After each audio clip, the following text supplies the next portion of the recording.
한국은 우리 태국뿐 아니라 다른 나라에서도 횡포를 일삼고 있어요. 교수님도 인도의 지식인으로서 학생들에게 이러한 한국의 만행을 알릴 필요가 있지 않을까요? 저도 한국의 이번 결정에 대해 깊은 유감을 느낍니다. 한국인들이 어찌 보면 서양 백인들보다 더하네요. 그렇게 충성스럽게 일한 노동자들에게 어쩜 이렇게 비인간적인 처사를 할까요? 여기 세계 각국의 명문대 교수들이 한국을 맹비난하고 나섰습니다. 특히 태국 교수가 목에 핏대를 세우며 한국을 비난하는 가운데 인도 교수가 합세한 모습인데요. 최근 인도와 태국의 한국이 저지른 일들을 비난하는 중 인도의 저명한 대학 교수가 자신의 동생이 삼성전자로부터 씻을 수 없는 모욕을 당했다며 한국 기업의 진실을 폭로하겠다고 합니다. 어떤 사연인지 바로 만나보겠습니다. 안녕하세요. 제 이름은 아누샤 샤르마입니다. 저는 인도의 명문대학인 자와할랄 네루 대학교의 교수로 국제관계학을 가르치고 있습니다. 평소엔 차분하고 객관적인 시각을 유지하려 노력하는 편인데 최근 일어난 사건으로 인해 제 감정이 많이 흔들리고 있어요.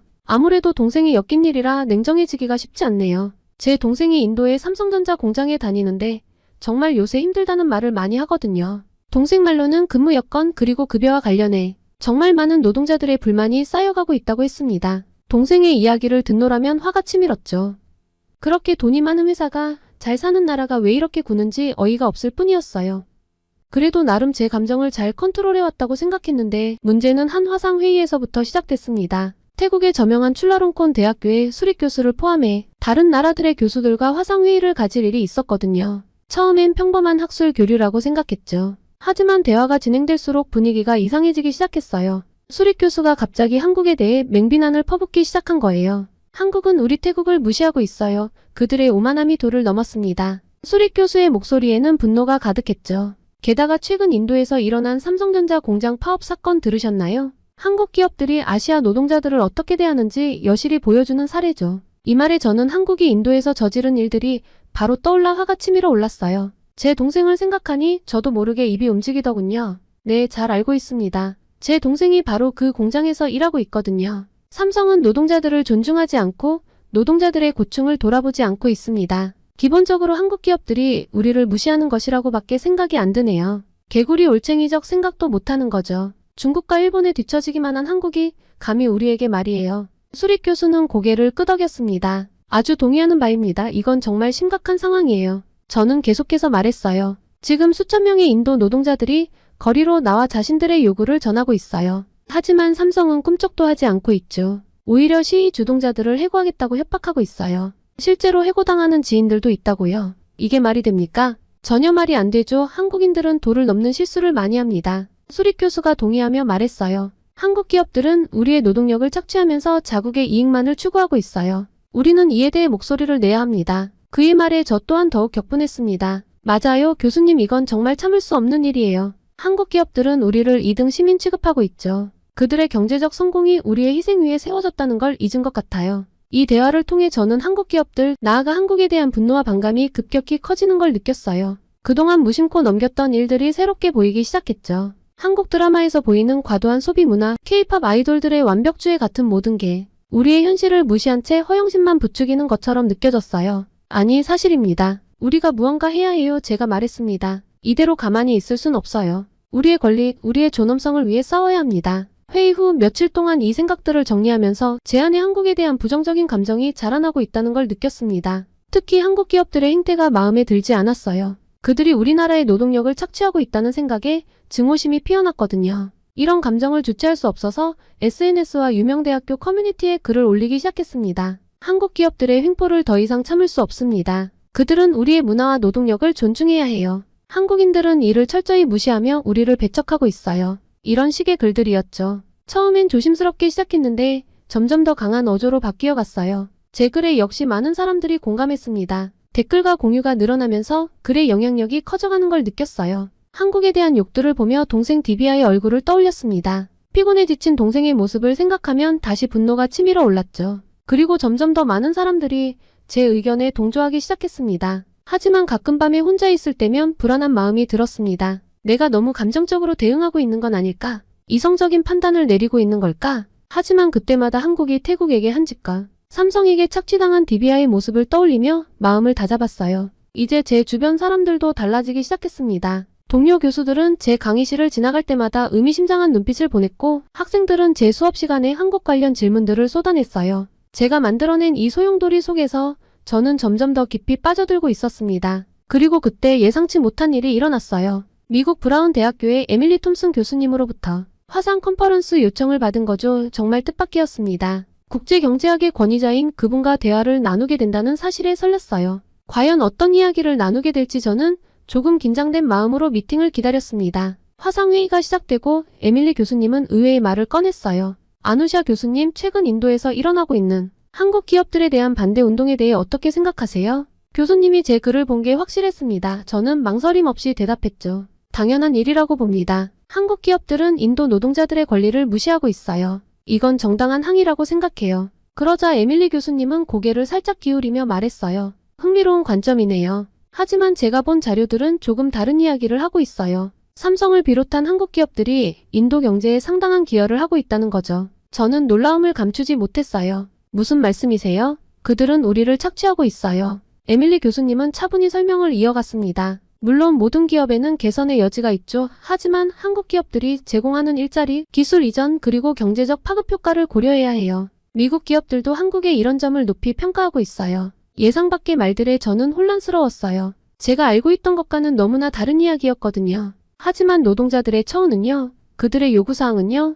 에밀리 교수님은 부드럽게 미소 지었어요. 그 부분도 중요하죠. 하지만 우리는 전체적인 그림을 봐야 해요. 한국 기업들이 제공하는 임금은 대부분 인도 평균보다 높아요. 그리고 그들의 기술과 경영 방식은 인도 기업들에게도 좋은 모델이 되고 있죠. 에밀리 교수님은 계속해서 말을 이어갔습니다. 아누샤 교수님, 한국의 경제발전 모델은 전 세계적으로 주목받고 있어요. 특히 미국에서는 한국의 빠른 산업화와 기술 혁신을 높이 평가하고 있죠. 삼성, 현대, LG 같은 기업들은 이제 글로벌 리더로 인정받고 있어요. 그리고 구체적인 수치를 언급하기 시작했어요. 예를 들어 삼성전자는 지난해 글로벌 스마트폰 시장에서 21%의 점유율을 기록했어요. 이는 애플을 제치고 1위를 차지한 거죠. 애플이 어떤 기업인지 아시죠? 현대자동차는 미국 시장에서 품질 만족도 1위를 차지했고 LG전자는 프리미엄 가전 시장에서 급속도로 성장하고 있어요. 에밀리 교수님은 잠시 숨을 고르더니 계속했어요. 더 놀라운 건 한국의 R&D 투자예요. GDP 대비 연구개발 투자 비중이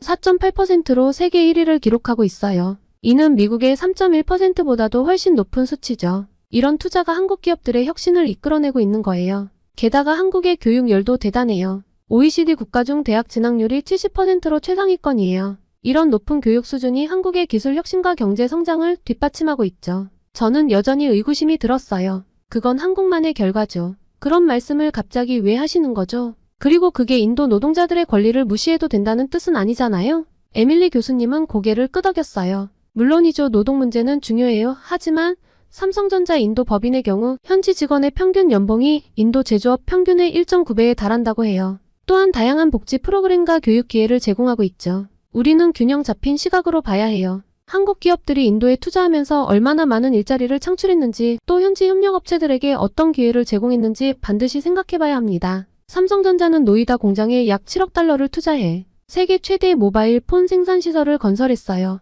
이 공장 하나만으로 1만 5천 개의 직접 일자리가 창출됐죠. 현대자동차도 첸나이 공장에 10억 달러 이상을 투자해 연간 70만 대의 생산 능력을 갖추고 있어요. 이건 단순한 착취가 아니라 상호 이익을 위한 협력이라고요. 그녀의 말에 저는 잠시 할 말을 잃었어요. 사실 저는 한국 기업들의 영향력을 새롭게 인식하게 됐죠. 하지만 여전히 노동자들의 권리 문제가 마음에 걸렸습니다. 이런 제 생각을 읽기라도 한 듯 에밀리 교수님은 말을 이어갔어요. 한국의 경제 발전 과정을 보면 그들도 우리와 비슷한 단계를 거쳤어요. 노사 갈등, 임금 문제 등을 겪으면서 발전해왔죠. 지금 인도가 겪고 있는 과정도 그 연장선상에 있다고 볼 수 있어요. 하지만 그들은 우리 문화를 존중하지 않아요. 저는 떨리는 목소리를 누르며 반박했어요. K-팝, K-드라마 같은 한국 문화들이 우리 전통 문화를 위협하고 있어요. 에밀리 교수님은 미소 지었어요. 문화적 교류는 양방향이에요. 한국 문화가 인도에 영향을 미치는 만큼 인도 문화도 한국에 영향을 미치고 있어요. 요가, 카레, 발리우드 영화 등이 한국에서 인기를 끌고 있다는 걸 아시나요? 이런 문화적 교류는 오히려 양국 관계를 더욱 풍요롭게 만들어주죠. 저는 깊은 생각에 빠졌어요.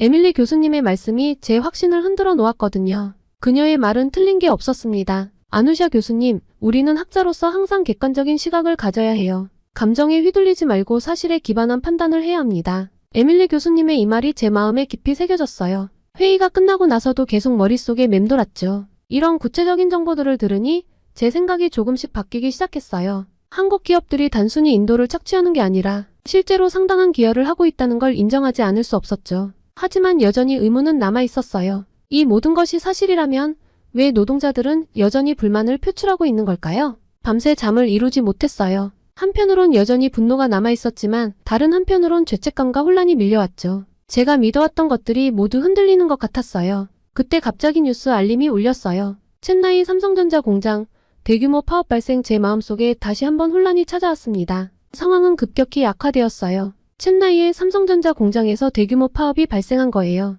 뉴스를 통해 전해지는 영상은 충격적이었죠. 수천 명의 노동자들이 거리로 쏟아져 나와 구호를 외치고 있었습니다. 우리의 권리를 보장하라. 한국 기업은 인도를 떠나라. 그들의 목소리가 귓가에 울려 퍼졌어요. 파업의 요구사항을 들었을 때 저는 놀라지 않을 수 없었죠. 주 35시간 근무제 도입, 임금 2배 인상, 직원 사망 시 가족 고용 보장. 이 모든 게 과연 현실적인 요구일까요? 하지만 동시에 이런 요구가 나올 정도로 그들의 처우가 열악했던 걸까 하는 생각도 들었습니다. 더욱 충격적인 건 제 동생 디비아도 이 파업에 참여하고 있다는 사실이었어요. 전화로 동생의 목소리를 들었을 때 저는 가슴이 아팠습니다. 언니, 우리는 더 이상 참을 수 없어. 한국 사람들은 우리를 인간으로 대하지 않아. 우리는 그저 기계일 뿐이야. 디비아의 말에 제 마음속에서 분노가 치솟았지만 에밀리 교수님의 말씀이 머릿속을 스쳐 지나갔어요. 그리고 인도 내의 상황은 걷잡을 수 없이 악화되기 시작했어요. 첸나이 거리는 분노한 시위대로 가득 찼어요. 한국 기업은 나가라. 우리의 존엄성을 돌려달라. 는 구호가 하늘을 찔렀죠. 과격 시위대는 한국 국기를 찢어 불태우고 있었어요. 그들의 눈에서는 증오의 불꽃이 타오르고 있었죠. 한 무리의 젊은이들이 삼성 매장으로 달려갔습니다. 그들은 돌을 던지고 유리창을 부수기 시작했어요. 이게 우리의 대답이다. 라고 외치면서요. 현대자동차 대리점 앞에서는 더 충격적인 광경이 펼쳐졌습니다. 시위대가 전시된 차량을 뒤집어 엎고 있었죠. 한국 차는 필요 없다. 우리 차를 만들자. 라는 외침과 함께 말이에요. 그들은 망치로 차를 부수고 그 잔해를 거리에 흩뿌렸어요. LG전자 제품 매장은 이미 약탈의 흔적이 역력했어요. 깨진 TV와 냉장고들이 거리에 나뒹굴고 있었죠. 일부 시위대는 그것들을 망치로 부수고 있었어요. 이게 우리의 임금이다. 라고 외치면서 말이에요. 한 무리의 시위대가 한국 식당을 습격하는 장면은 정말 끔찍했습니다. 그들은 음식을 바닥에 내던지고 가구를 부수고 있었어요. 한국 음식은 독이다. 우리의 문화를 지키자. 라고 외치면서요. 한국인 주방장이 겁에 질린 채 뒷문으로 도망치는 모습이 보였습니다. 대학가에서는 학생들이 한국어 교재를 불태우고 있었어요. 우리는 한국어가 필요 없다. 우리의 언어로 충분하다. 라고 외치면서 말이에요. 한국어 강좌를 담당하던 교수님이 울면서 그들을 말리려 했지만 소용없었죠. 언론은 연일 한국 기업의 비인간적인 노동 착취를 비난하는 기사를 쏟아냈습니다. TV, 신문, 인터넷 어디를 봐도 한국을 비난하는 목소리뿐이었죠. 저는 이 모든 상황을 지켜보며 점점 더 혼란스러워졌어요. 한국 기업, 인도 노동자 인권 유린, 삼성전자 노조 활동 방해 의혹, 현대차 열악한 노동 환경 은폐. 이런 헤드라인들이 연일 쏟아져 나왔습니다. 제 주변 사람들의 반응도 극단적으로 변해갔어요. 대학 동료들은 한국 관련 강의를 보이콧하자고 제안했고 학생들은 한국 제품 불매 운동을 시작했죠. 심지어 제 부모님마저 한국 사람들은 우리를 존중하지 않는다며 분노하셨습니다. TV에서는 연일반한 감정을 부추기는 뉴스가 나왔어요. 한국의 경제 침략, 제2의 식민지배 이런 자극적인 표현들이 난무했죠. 심지어 일부 정치인들은 한국 기업 퇴출을 주장하기 시작했습니다. 그때 디비아에게서 전화가 왔어요. 언니, 큰일 났어. 회사에서 파업 주동자들을 해고하겠다고 협박하고 있어. 어떡하지? 디비아의 떨리는 목소리를 들으며 저는 깊은 한숨을 내쉬었어요. 이제 와서 무엇을 어떻게 해야 할지 모르겠더라고요. 밤새 잠을 이루지 못했어요. TV에서는 계속해서 시위 소식이 전해졌고 제 SNS는 댓글 알림으로 불이 들어왔죠. 교수님, 우리가 승리할 거예요. 한국을 몰아내야 합니다. 인도의 자존심을 지킵니다. 이런 댓글들을 보며 제 마음속에서는 죄책감이 뒤엉켜 싸웠고 저는 결심했어요. 직접 첸나이로 가서 상황을 파악해야겠다고요. 다음날 첸나이에 도착한 저는 즉시 삼성전자 공장으로 향했습니다. 거리는 여전히 시위대로 가득했지만 이상하게도 공장 주변은 조용했죠. 경비원의 안내를 받아 공장 안으로 들어가자 예상과는 전혀 다른 광경이 펼쳐졌어요. 깨끗하고 정돈된 작업장, 최첨단 설비들이 눈앞에 펼쳐졌습니다. 그리고 무엇보다 놀라웠던 건 직원들의 표정이었어요. 그들은 생각보다 훨씬 편안해 보였죠. 이게 어떻게 된 일이죠? 저는 공장장에게 물었습니다. 그는 미소를 지으며 대답했어요. 교수님, 우리가 어떻게 일하는지 직접 보셨으면 좋겠습니다. 삼성은 인도 직원들의 복지를 최우선으로 생각하고 있어요. 그의 안내를 받아 공장을 둘러보면서 저는 점점 더 혼란스러워졌습니다. 직원 휴게실은 넓고 쾌적했고 구내식당의 음식 품질도 훌륭해 보였죠. 심지어 직원들을 위한 의료시설까지 있었고요. 저희는 인도 평균보다 70% 높은 임금을 지급하고 있습니다. 공장장의 말에 저는 놀라지 않을 수 없었어요. 게다가 작년부터는 주 40시간 근무제를 시행하고 있죠. 물론 초과 근무 수당은 정상의 2배로 지급하고 있고요. 이 말을 듣는 순간 제 머릿속이 복잡해졌습니다. 이게 정말 사실일까요? 그렇다면 왜 노동자들은 파업을 했죠? 하지만 파업은요? 노동자들의 불만은 어디서 온 걸까요? 제가 물었습니다. 공장장은 잠시 침묵했다가 말을 이었어요. 사실 최근 들어 이상한 소문들이 퍼지기 시작했습니다. 우리가 노동자들을 착취한다는 거짓 정보가 SNS를 통해 빠르게 퍼져나갔어요. 그리고 이상하게도 이 소문들의 출처를 추적해보니 대부분 중국과 연관이 있더라고요. 중국이요? 저는 깜짝 놀랐습니다. 무슨 뜻이죠? 아시다시피 중국 기업들이 인도 시장에 진출하려고 노력하고 있잖아요. 특히 스마트폰 시장에서요. 삼성이 인도에서 철수하면 그들에게 큰 이익이 될 거예요. 이 말을 듣는 순간 제 머릿속에서 뭔가가 딱 하고 맞아떨어지는 느낌이 들었어요. 그동안 봤던 뉴스들, SNS의 선동글들 말이에요. 모두 누군가에 의해 조작되었을 가능성이 있었던 거죠. 그렇다면 노동자들의 요구사항은요? 주 35시간 근무제나 임금 2배 인상 같은 것들 말이에요. 공장장은 한숨을 쉬었어요. 그건 극소수의 과격분자들이 주장한 거예요. 대부분의 노동자들은 그런 비현실적인 요구를 하지 않았습니다. 오히려 많은 직원들이 현재의 근무 환경에 만족하고 있어요. 저는 점점 더 혼란스러워졌습니다. 제가 그동안 믿어왔던 것들이 모두 거짓일 수 있다는 생각에 머리가 어지러웠죠. 그럼 한국 기업들이 인도 경제에 미치는 영향은 어떤가요? 제가 물었어요. 공장장은 밝은 표정으로 대답했어요. 엄청납니다. 삼성전자만 해도 지난해 인도에서 110억 달러 이상의 매출을 올렸는걸요. 이는 인도 GDP의 0.3%에 해당하는 규모죠. 게다가 우리는 7만 명 이상의 인도인을 직접 고용하고 있고 간접적으로는 20만 개 이상의 일자리를 창출하고 있어요. 이 말을 듣는 순간 저는 그동안 제가 얼마나 편협한 시각을 가지고 있었는지 다시 한번 깨달았습니다. 에밀리 교수님이 그리고 한국이 옳았습니다. 한국 기업들이 인도 경제에 미치는 긍정적인 영향을 완전히 무시하고 있었던 거죠. 그리고 우리는 단순히 돈을 버는 것에 그치지 않아요. 공장장이 계속해서 말했습니다. 삼성은 메이드 인 인디아 정책에 적극 동참하고 있습니다. 우리는 인도에서 생산한 제품을 전 세계로 수출하고 있어요. 이는 인도의 제조업 발전에 큰 도움이 되고 있죠. 저는 깊은 생각에 빠졌습니다. 한국 기업들, 특히 삼성이 인도에 미치는 영향이 생각보다 훨씬 크고 긍정적이라는 사실에 놀랐어요. 그리고 우리는 기술 이전에도 큰 노력을 기울이고 있어요. 공장장이 덧붙였습니다. 매년 수천 명의 인도 엔지니어들을 한국으로 보내 교육을 시키고 있죠. 이들이 배운 첨단 기술은 결국 인도의 기술 발전에 큰 도움이 될 거예요. 이 말을 듣는 순간 저는 한국과 인도의 관계를 새롭게 바라보게 되었습니다. 단순한 경제적 이해관계를 넘어 양국이 서로 발전할 수 있는 윈마이너스인 관계라는 걸 깨달았죠. 하지만 여전히 의문이 남아 있었어요. 그렇다면 왜 이런 사실들이 제대로 알려지지 않은 걸까요? 공장장은 잠시 생각하더니 대답했습니다. 아마도 우리의 소통이 부족했던 것 같아요. 그리고 아까 말씀드린 것처럼 의도적으로 잘못된 정보를 퍼뜨리는 세력도 있었고요. 그의 말에 저는 고개를 끄덕였어요. 제가 그동안 얼마나 편향된 정보에 휘둘렸는지 깨달았거든요. 교수님, 우리는 인도를 단순한 시장이나 생산기지로 보지 않아요. 공장장이 진지한 표정으로 말했죠. 인도는 우리의 중요한 파트너예요. 우리는 함께 성장하고 발전하기를 원합니다. 이 말을 듣는 순간 제 마음속에서 무언가가 변하는 것을 느꼈습니다. 그동안의 분노와 불신이 점차 사라지고 새로운 이해와 존중의 감정이 자리 잡기 시작했어요. 공장을 나오면서 저는 디비아에게 전화를 걸었습니다. 디비아, 내가 직접 공장에 다녀왔어. 우리가 알고 있던 것과는 많이 다른 것 같아. 디비아는 잠시 침묵하더니 말했어요. 사실 언니, 나도 최근에 이상한 점을 느꼈어. 누군가가 의도적으로 우리를 선동하고 있는 것 같아. 이 말을 듣고 저는 깜짝 놀랐습니다. 무슨 뜻이야? 파업을 주도하는 사람들 중에 낯선 얼굴들이 많아졌어. 그리고 그들이 퍼뜨리는 소문들도 점점 더 과장되고 있어. 저는 깊은 한숨을 내쉬었어요. 이제야 모든 것이 이해가 되기 시작했죠. 우리는 모두 누군가의 계략에 노란한 것일지도 모른다는 생각이 들었습니다. 디비야, 우리가 잘못 알고 있던 게 많은 것 같아. 한국 기업들, 특히 삼성이 우리 경제에 미치는 영향이 생각보다 훨씬 더 긍정적이야. 제 말에 디비아도 동의했어요. 맞아, 언니, 나도 최근에 그런 생각을 하고 있었어. 우리가 너무 성급하게 판단한 것 같아. 이제 저는 무엇을 해야 할지 알았습니다. 진실을 알려야 했죠. 하지만 그게 쉽지 않을 거라는 것도 잘 알고 있었어요. 이미 퍼진 오해와 분노를 어떻게 잠재울 수 있을까요? 그리고 배후에 있는 중국의 영향력은 어떻게 대처해야 할까요? 이 모든 생각들이 제 머릿속을 스쳐 지나갔습니다. 하지만 한 가지는 확실했어요. 이제 더 이상 침묵할 수 없다는 것.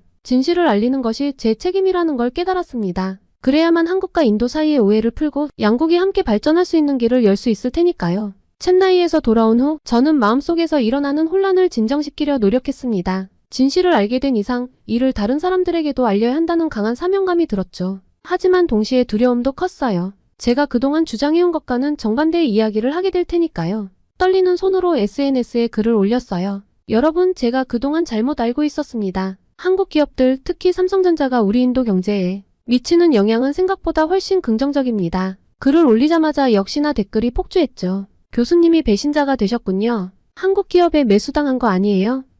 당신을 믿었는데 실망입니다. 이런 반응들을 보며 가슴이 아팠지만 진실을 알리는 것이 제 의무라고 생각했어요. 대학에서도 상황은 마찬가지였습니다. 동료 교수들은 저를 의아한 눈으로 바라봤고 일부 학생들은 노골적으로 적대감을 드러냈죠. 아누샤, 당신이 왜 갑자기 한국 편을 드는 거요? 한 동료가 물었을 때 저는 깊은 한숨을 내쉬었어요. 진실은 우리가 생각했던 것과 달라요. 한국 기업들이 인도 경제에 미치는 긍정적인 영향을 무시할 수 없어요. 제 말에 대부분이 고개를 저었지만 저는 포기하지 않았습니다. 밤늦게까지 자료를 찾아보며 논문을 썼어요. 한국-인도 경제협력의 실체라는 제목의 이 논문에서 저는 한국 기업들의 투자 규모, 일자리 창출 효과, 기술 이전 등을 상세히 다뤘죠. 삼성전자가 7만 명 이상의 인도인을 직접 고용하고 있다는 사실, 현대자동차의 첸나이 공장이 지역 경제에 미치는 영향 등을 구체적인 수치와 함께 제시했어요. 하지만 이 논문을 발표하는 과정은 험난했습니다. 학회에서 발표할 때 한 교수가 저를 향해 소리쳤죠. 당신은 한국 기업들의 대변인이 된 겁니까?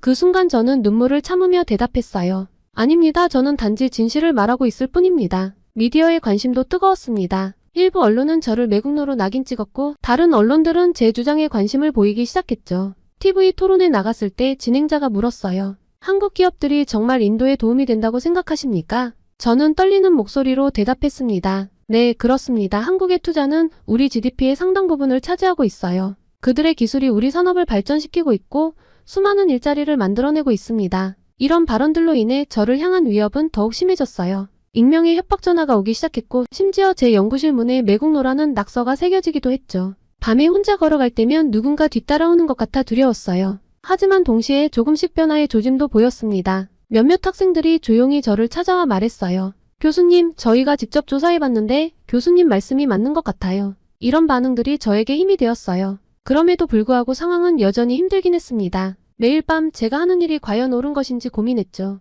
때로는 모든 것을 포기하고 싶다는 생각도 들었어요. 하지만 그때마다 첸나이에서 본 광경들 그리고 진실을 알려야 한다는 사명감이 저를 다시 일으켜 세웠습니다. 이 모든 혼란 속에서 저는 계속해서 진실을 알리기 위해 노력했어요. 한국과 인도가 서로를 이해하고 존중하며 함께 발전해 나갈 수 있다고 믿기 때문이에요. 비록 지금은 힘들지만 언젠가는 모두가 이 사실을 깨닫게 될 거라고 믿습니다. 사실 첸나이에서의 경험과 그 후의 노력에도 불구하고 우리의 상황은 여전히 긴장 상태에 있습니다. 삼성전자 공장의 파업은 계속되고 있고 노사 간 협상은 난항을 겪고 있어요. 매일 아침 뉴스를 볼 때마다 가슴이 답답해집니다. 우리는 한국 기업들의 투자가 인도 경제에 중요하다는 것을 알고 있습니다. 하지만 동시에 우리 노동자들의 권리도 보호해야 합니다. 이런 말을 들을 때마다 저도 어떤 입장을 취해야 할지 혼란스럽습니다. 그리고 한국 기업들은 인도 시장에서의 불확실성이 커짐에 따라 신규 투자를 보류하거나 심지어 철수를 고려하고 있다는 소문이 돌고 있어요. 삼성전자의 한 임원은 비공식적인 자리에서 이렇게 말했다고 합니다.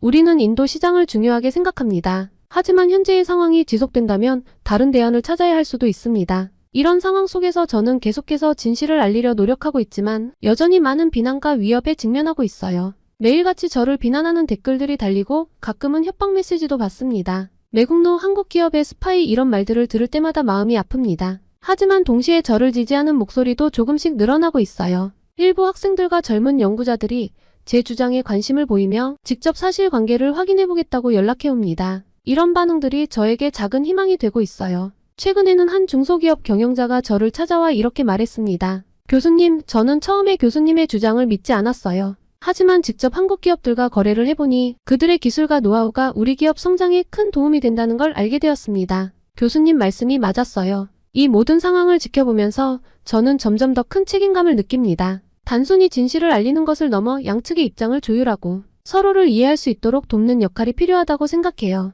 하지만 그게 말처럼 쉽지 않다는 것도 잘 알고 있습니다. 최근에는 한국과 인도 양국의 경제 전문가들과 함께 온라인 세미나를 개최했어요. 이 자리에서 우리는 현재의 갈등 상황을 어떻게 해결할 수 있을지, 그리고 앞으로 양국이 어떻게 협력해 나갈 수 있을지에 대해 심도 있는 논의를 했습니다. 비록 당장의 해결책을 찾지는 못했지만 서로의 입장을 이해하는 데는 도움이 되었다고 생각해요. 이 과정에서 저는 한국 기업들의 입장도 더 깊이 이해하게 되었습니다. 그들도 단순히 이윤만을 추구하는 것이 아니라 인도의 발전에 기여하고 싶어 한다는 것을 알게 되었어요. 한 한국 기업 임원은 이렇게 말했습니다. 우리는 인도를 단순한 시장이 아닌 파트너로 생각합니다. 함께 성장하고 발전하기를 원합니다. 매일 밤 잠들기 전에 저는 생각합니다. 과연 이 상황이 어떻게 전개될까? 한국과 인도는 이 위기를 극복하고 더 강한 파트너십을 구축할 수 있을까? 때로는 비관적인 생각이 들기도 하지만 저는 여전히 희망을 놓지 않으려 합니다. 한국과 인도가 다시 가까워질 날을 기다리며 인도에서의 한국에 대한 오해가 풀리길 바라며 저는 계속 진실을 알리겠습니다.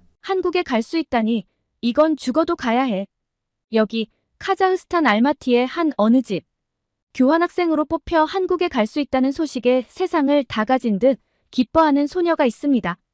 그런데 이렇게 기뻐하는 소녀 뒤 부모님의 얼굴은 굉장히 어두운데요. 남몰래 한숨도 쉬는 모습도 보이네요. 대체 무슨 일일까요? 두 번째 사연 시작합니다. 안녕하세요. 저는 카자흐스탄 알마티에 살고 있는 대학생 디아나입니다.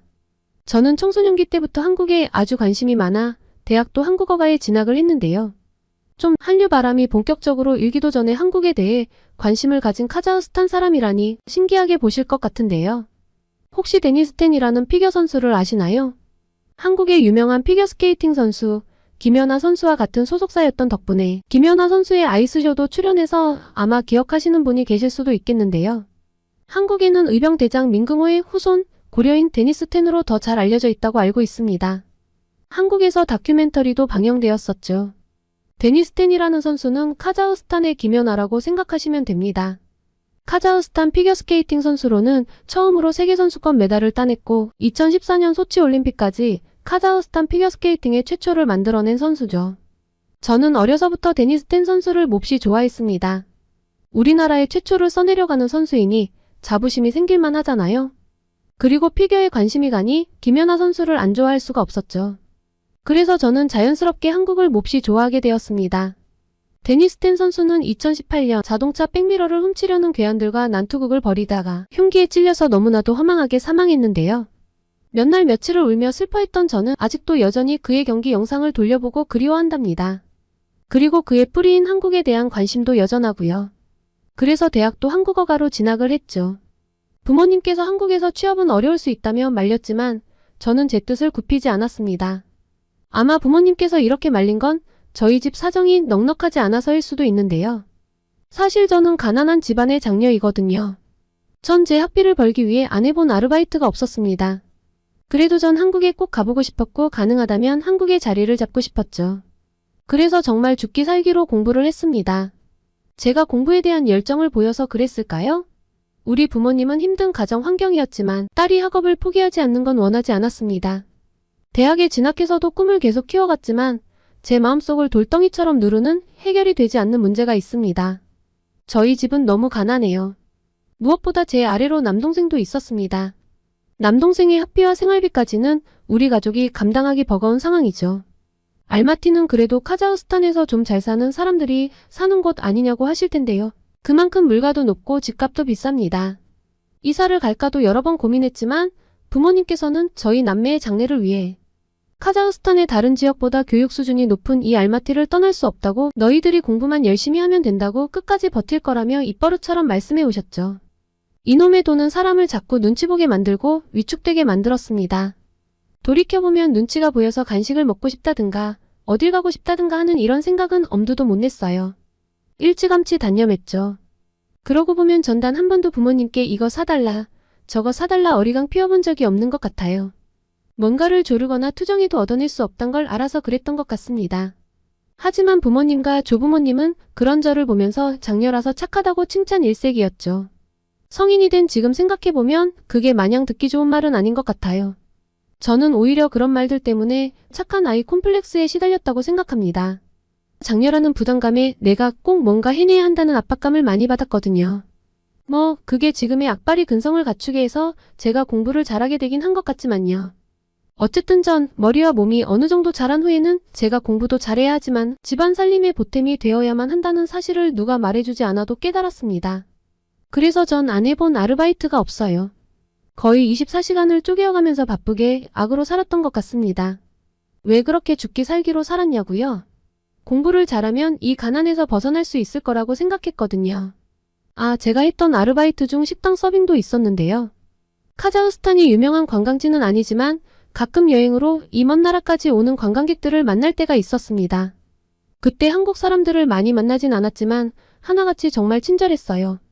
그들은 제가 일하는 모습을 보며 힘들지 않냐고 격려도 해주고 이상한 눈빛도 보내지 않았죠.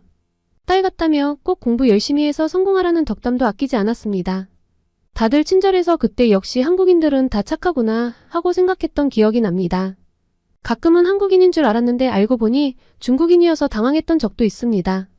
독학으로 익힌 한국어로 말을 붙이면 불쾌해하더군요. 웃기죠? 그래도 전 이렇게 아르바이트를 하며 공부를 했어도 장학금을 놓친 적이 없습니다. 대학생이 되어 저의 학창시절을 되돌아보니 정말 제게 있어서 선택과 집중은 사치였다는 생각이 듭니다. 아르바이트도 공부도 말이에요. 책을 보기 위해 고개를 숙일 때마다 코피가 흘렀습니다. 가끔은 이런 삶이 진절머리가 날 때도 있고 과연 내가 공부를 해서 가난을 벗어날 수 있을까 하는 생각도 들어 불안이 밀려오기도 했지만 그렇다고 부모님을 원망하지는 않아요. 무리를 해서라도 학업을 끝까지 이어가겠다는 제 생각을 지지해 주셨으니까요. 부모님이 지지해주지 않았다면 아마 전 제 주변의 다른 여자애들처럼 책에 손도 못 대어보고 공장에 다녔을걸요? 그래도 대학에 입학하고 나서 할 수 있는 아르바이트의 종류도 많아지고 또 급여도 높아지면서 어느 정도 숨통이 트였습니다. 그래서 한국으로의 교환학생도 신청을 했던 건데요. 제가 미처 생각하지 못했던 문제가 있었습니다. 전 제가 장학금을 받아왔기 때문에 한국행을 위해 그다지 많은 비용이 필요하지는 않다고 생각했는데 문제는 비행기 표와 생활비였습니다. 돈 이야기를 듣자 처음으로 부모님이 제 앞에서 곤란한 표정을 보이시더라고요. 제가 잘 때 조그맣게 한숨을 쉬며 고민하는 부모님 목소리에 눈물을 얼마나 흘렸나 몰라요. 전 제가 장녀이기도 하고 철이 일찍 들었던 만큼 집안 사정에 대해서는 잘 알고 있었어요. 그리고 큰 돈을 당장 구할 곳도 없다는 사실을 누구보다 잘 알고 있죠. 이렇게까지 지원해주신 것만으로도 감사하니 부모님을 원망할 순 없지만 돈 때문에 이번 기회를 포기한다면 평생 한국에 가볼 수도 없어. 제가 꿈꿔온 삶이 멀어질 것만 같았습니다.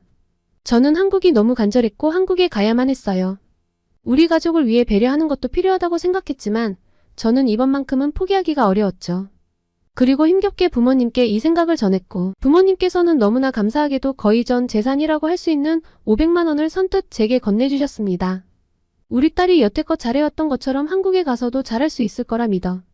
그러니까 투자하는 거란다. 투자자를 실망하게 만들지 않게 내가 잘할 거라 생각해. 우리 딸이 성공한다면 정말 우리 집안의 큰 자랑거리가 되겠구나. 아버지의 말에 눈물이 왈칵 쏟아졌습니다. 그리고 전 정말 감사한 마음으로 한국에 발을 디딜 수 있었죠. 공부하기 위해 온 한국은 정말 마음에 들었습니다. 데니스 텐 다큐멘터리에서 보았던 반짝반짝하고 세련된 한국은 정말 환상적이었죠. 공부도 정말 열심히 했어요. 그리고 부모님께 돈을 갚기 위해 아르바이트도 했고요. 학교 생활이 즐거워서 낯선 환경에서도 버틸 수 있었습니다. 특히 학교밥은 학생들에게 제공하는 것이어서 그런지 몰라도 가격이 정말 저렴했어요. 음식의 질은 말할 것도 없이 좋았고요. 그래서 저는 학식을 정말 사랑했습니다. 그리고 한식에도 푹 빠지게 됐죠. 학식이 워낙 맛있어서 한국 음식에 빨리 정을 붙일 수 있었어요. 또한 대학에서 만난 친구들은 어찌나 친절했는지 몰라요. 한국어는 꽤 하지만 이렇게 발전한 나라에서 살아보지 않아. 모든 것들이 낯설고 생소한 제게 하나하나 자세히 알려주고 도움을 주었습니다. 학교에서 기숙사 생활을 했었는데요. 기숙사는 학교에서 무료로 제공해줬습니다. 가진 돈이 없다 보니 기숙사 비용까지 내려면 제가 밥을 굶어야 할 수도 있었는데 다행히 학교 지원을 받을 수 있었죠. 솔직히 룸메이트를 잘못 만날까봐 걱정이 이만저만이 아니었는데 정말 다행히 잘 만났어요. 함께 방을 쓰는 친구는 제가 외국인이라 꺼릴 수도 있었는데 전혀 그렇지 않았죠. K-팝에 관심이 있냐며 오히려 먼저 다가와 주었거든요. 전 그 친구 덕분에 이젠 아이돌 팬이 돼버렸답니다. 방탄소년단의 팬이에요. 친구 덕분에 멋진 사진들도 많이 얻을 수 있었고 함께 매일 방에서 방탄소년단 얘기를 하면서 행복한 하루들을 보냈어요. 그리고 정말 좋았던 건 한국에서는 공부하면서도 돈을 벌어 고향으로 보낼 수 있었습니다. 카자흐스탄에서 일했을 때보다 많은 돈을 벌 수 있었어요. 한국에서의 아르바이트 급여는 카자흐스탄 직장인 월급보다 높았거든요. 전 삼겹살집에서 아르바이트를 했었는데요. 외국인이라서 채용을 꺼리지 않을까 했는데 편견 없이 저를 받아주셨습니다. 또 정말 감사하게도 제가 외국인인 걸 감안해서 제가 실수를 해도 감사 안아주셨어요. 그리고 감사하게도 우리 딸 나이인데 기특하다며 보너스를 챙겨주실 때도 있었어요. 가게 장사가 잘 될 때는 덕분에 이렇게 돈을 번다며 오늘 고생했다고 주시곤 했죠. 다음 날이 쉬는 날이면 쉴 때 밥 챙겨 먹고 있냐고 안부 연락을 주시기도 했어요. 지금은 그만두었지만 아무리 생각해도 그 사장님께 받았던 것들은 잊을 수가 없습니다. 절 정말 자식처럼 잘 챙겨주셨었거든요. 끼니도 거르지 않도록 챙겨주셨고 때로는 정말 부모 자식 관계처럼 시시콜콜한 일상 이야기도 주고받고는 했죠. 가끔 부모님이 보고 싶을 때가 있었는데 그때 사장님께 많이 의지했었어요. 정말 다행스럽게도 현재 그 가게는 대박이 나서 줄을 서지 않고는 먹을 수가 없답니다. 착한 사람은 승리한다는 말은 정말인 것 같아요. 너무 다행이고 앞으로도 더 대박 났으면 좋겠어요. 저는 한국에서 금방 돈을 벌었기 때문에 부모님께 빌린 큰 돈을 생각보다 빨리 갚을 수 있었습니다. 그리고 이젠 저희 집 경제에 도움도 되고 있죠. 가끔은 제가 쓸 곳을 아끼면서 남동생이나 부모님께 용돈을 더 드릴 정도는 됩니다. 덕분에 부모님은 많은 도움이 된다고 했어요. 저는 가끔 남동생 학비도 부담할 때가 있었는데요. 남동생도 공부를 곧잘하니 보람차고 뿌듯한 순간이 많았습니다. 그리고 이젠 한국을 떠나고 싶지 않다는 생각으로 가득한데요. 제가 공부를 열심히 하며 장학금을 유지하고 아르바이트를 열심히 하면 계속 한국에서 남아다른 기회를 얻을 수 있다는 사실을 알았거든요. 제가 잘하는 러시아어 한국어 능력을 활용해 한국에서 정말 중요한 사람으로 자리 잡고 싶어요. 한국은 제게 있어서 꿈을 이루어줄 수 있는 환상의 나라거든요. 그래서 앞으로도 저는 더 열심히 공부하고 무슨 일이든 긍정적인 생각으로 헤쳐나갈 생각입니다. 제가 꾸려나갈 한국에서의 삶을 많은 분들이 응원해 주시면 더 힘이 날 것 같습니다. 많은 응원 부탁드려요. 오늘의 사연 재미있게 들으셨나요? 오늘의 사연이 마음에 드셨다면 구독과 좋아요를 눌러주세요. 여러분의 구독과 좋아요는 계속해서 좋은 사연을 소개할 수 있는 힘이 됩니다. 이상 감동저장소였습니다.